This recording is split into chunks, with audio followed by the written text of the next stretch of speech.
Hola Mina. Video kali ini adalah alur cerita anime One Punch Man Season 4 episode 100.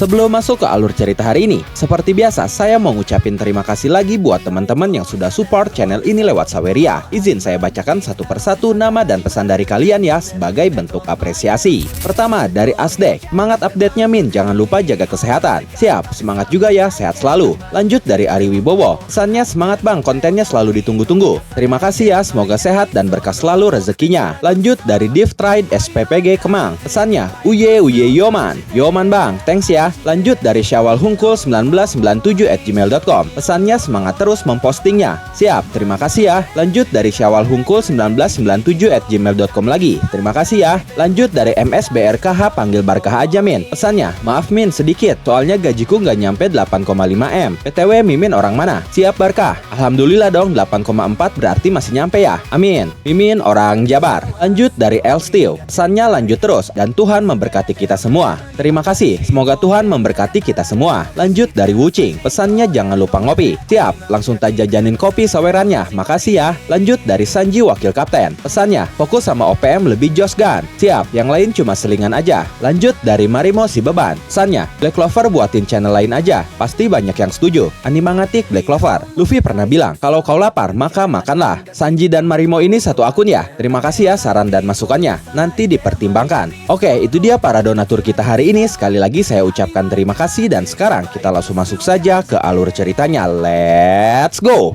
Setelah memuji monster Biyot, Saitama berkata lagi kepada Biyot, waktu kita minum teh, aku sempat berpikir, siapa sih orang ini? Tapi ternyata kau keren juga ya. Biyot sempat terdiam mendengarnya. Lalu dia berkata, ini kesempatan yang sangat bagus. Kalau kau membunuhku sekarang, kau akan langsung jadi terkenal. Sebuah kehormatan bisa melihat lahirnya pahlawan sejati. Mendengar hal itu, Saitama langsung berkata, masih berbicara tentang itu ya? Kau tidak pantang menyerah. Lalu Biyot berkata lagi, coba kau lihat aku sudah tidak tertolong lagi. Kumohon. Saitama saat itu terlihat sempat berpikir, lalu dia mulai mengepalkan tinjunya. Seakan-akan dia saat itu akan menghajar Biyot, tapi nyatanya saat itu dia hanya menempelkan tinjunya pada dada Biyot sambil berkata, kau baru saja memulainya kan? Ini akan jadi semakin menarik. Melihat ucapan Saitama itu, Biyot terlihat terharu. Saitama pun saat itu tersenyum kepadanya. Sementara Blue Fire dan penonton lainnya menatap Saitama dengan penuh keheranan. Setelah itu Biyot seperti mengencangkan ototnya sambil berkata, Saitama kun. Menyadari Biyot mulai mengerahkan kekuatannya, Blue Fire langsung berteriak, bahaya, menjauhlah. Tidak lama dari itu, Biyot mencengkram erat kepala Saitama, tapi Saitama sama sekali tidak menghindar atau memberikan perlawanan. Dia benar-benar hanya diam dan menatap Biyot dari celah-celah jari Biyot yang bahkan lebih besar dari kepalanya. Saat itu Biyot berteriak, bagaimana? Monster sepertiku punya kekuatan yang luar biasa kan? Serang aku atau kepalamu akan hancur. Bagaimana sekarang? Saat itu Saitama tidak mau menuruti apa mau Biyot. Bahkan dia tidak merespon topik yang Biyot bahas. Saitama hanya menunjuk ke atas sambil berkata, jangan dilepas, pegang yang kuat ya. Tidak lama dari itu, Saitama mengencangkan otot kakinya. Lalu dia melompat tinggi dengan sangat cepat, membuat semua orang di sana panik dan kebingungan. Saking kuatnya loncatan Saitama, di area taman hiburan tempat dia berpijak sebelumnya terlihat berlubang karena terkena tekanan saat Saitama melompat tinggi. Saitama berkata kepada Biyot, biar kau saja yang jadi pahlawan sejati itu. Sementara itu, Genos yang sedang berjalan melihat Saitama di atasnya sedang melompat-lompat membawa Biyot. Genos terlihat keheranan dengan tindakan Saitama yang membawa kabur monster Biyot. Sementara itu, berita tentang Amaimax yang berubah menjadi monster semakin kencang diperbincangkan di media massa. Sang pembawa acara berita berkata, hari ini, bencana monster yang terjadi di kota I sekitar jam 4 sore menjadi topik hangat. Ternyata banyak sekali saksi mata yang mengaku bahwa Amaimax yang terkenal itu adalah monster. Kabarnya, para ahli akan menganalisis dan memverifikasi fakta dari rekaman video yang ada. Menanggapi hal ini, Asosiasi Pahlawan akan membuat keputusan berdasarkan berdasarkan penyelidikan yang adil karena Amaimax tidak bisa dihubungi. Sehingga di dunia maya muncul perdebatan mengenai apakah dia harus diburu jika dia sudah dipastikan sebagai monster. Meskipun dia sudah menipu banyak orang demi meningkatkan popularitasnya, tapi belum ada perintah penangkapan. Hanya saja ada beberapa pihak yang meminta supaya dia dihukum mati. Setelah itu beralih ke markas Asosiasi Pahlawan. Di sana ada pertemuan darurat para eksekutif yang sedang membahas Amaimax. Mereka berkata, sudah dipastikan bahwa video itu memang asli. Si botak berjubah yang diculik dari tempat kejadian pun sudah kembali tanpa cedera, tapi dia tidak tahu Amaimax ada di mana sekarang. Ini masalah besar dan dampaknya buruk sekali. Beberapa sponsor mulai menuntut ganti rugi. Salah seorang eksekutif terlihat frustasi. Dia berkata, parah sekali. Ikon dari Asosiasi Pahlawan ternyata adalah monster. Kenapa tidak ada yang menyadari identitas aslinya? Seseorang lainnya berkata, sepertinya dia sempat menghindari gerbang pendeteksi monster buatan Metal Knight dan masuk melalui atap. Dia datang dan pergi dari markas besar Asosiasi Pahlawan yang merupakan wilayah musuh dengan wajah setenang itu. Sungguh monster yang mengerikan. Lalu seseorang lainnya berkata, ada juga kesaksian yang menyatakan bahwa dia sedang menyelamatkan para pengunjung di tempat kejadian. Anggota eksekutif lainnya menjawab,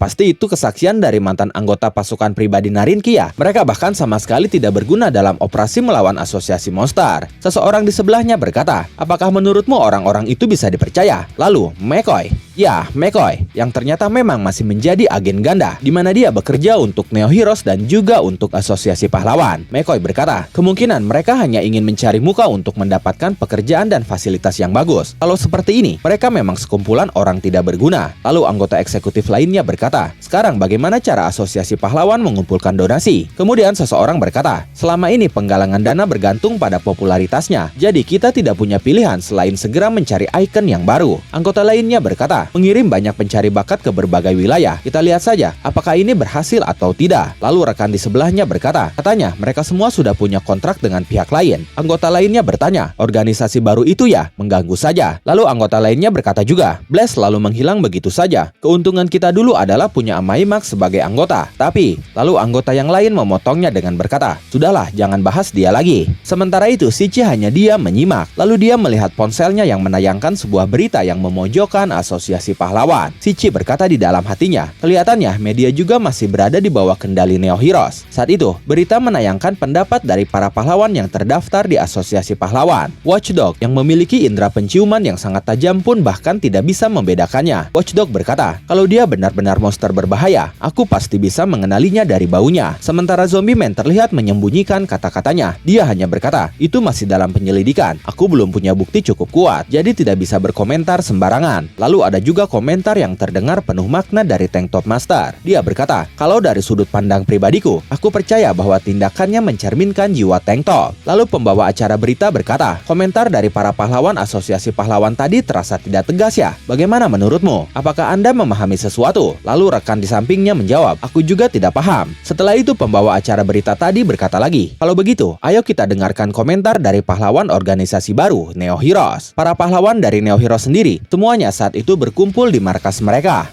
Berkata, kejujuran dan kepercayaan, itulah moto kami. Alasan kenapa Neo Heroes itu begitu menekankan teknologi adalah demi menerapkan prinsip itu secara menyeluruh. Pengelolaan para anggota pun tentu saja sempurna, baik Amaimax maupun Asosiasi Pahlawan. Kalau mereka hanya peduli dengan penampilan luar dan menyepelekan kualitas pahlawan hingga berakhir dalam kondisi seperti sekarang, maka itu artinya kalian gagal total sebagai pahlawan profesional. Sementara itu di salah satu ruangan, Metal Bat pun dimintai komentarnya oleh salah satu kru TV. Tapi dia diminta untuk memberikan komentar yang memojokkan Amaimax dan juga Asosiasi Pahlawan. Metal Bat berkata, kau menyuruhku memberi komentar untuk menjelekkan Amaimax dan Asosiasi Pahlawan? Setelah kamera siap, Metal Bat sempat diam dan merenung sejenak. Lalu ketika diminta untuk mulai bicara, Metal Bat berkata, Amaimax, aku tidak tahu apakah kau benar-benar monster atau bukan. Tapi kalau kau tidak pernah melakukan sesuatu yang menyimpang sebagai seorang pahlawan, seharusnya kau tidak perlu lari atau bersembunyi kan? Setelah itu Metal Bat berteriak, jangan sembunyi diam-diam. Kalau kau laki-laki, keluarlah dengan tegap dan percaya diri. Asosiasi Pahlawan mungkin saja penuh celah dan banyak kelemahannya, tapi mata pahlawan seperti kami tidak bisa kau tipu. Setelah itu kru TV berkata, oke, selesai. Terima kasih atas pengambilan adegannya. Melihat itu Metal Bat terlihat lega. Sementara Sekingar berkata kepadanya, kau cukup cerdik juga. Sepertinya kau bermain di batas aman ya. Metal Bat berkata, tidak juga. Aku mengucapkan apa yang kupikirkan. Setelah itu pembawa acara berita di TV tadi berkata, sekian liputan dari para pahlawan yang bergabung dengan Neo no Heroes. Komentar mereka sungguh meyakinkan. Benar-benar luar biasa kan? Rekannya menjawab, ya itu benar-benar luar biasa. Sementara Sekingar tersenyum sambil berkata kepada Metalbat, kupikir kalian itu saling bermusuhan. Lalu Metalbat berkata, itu karena adikku senang sekali saat dia mendapatkan tanda tangannya. Dan momen itu mengakhiri alur cerita One Punch Man Season 4 episode 100.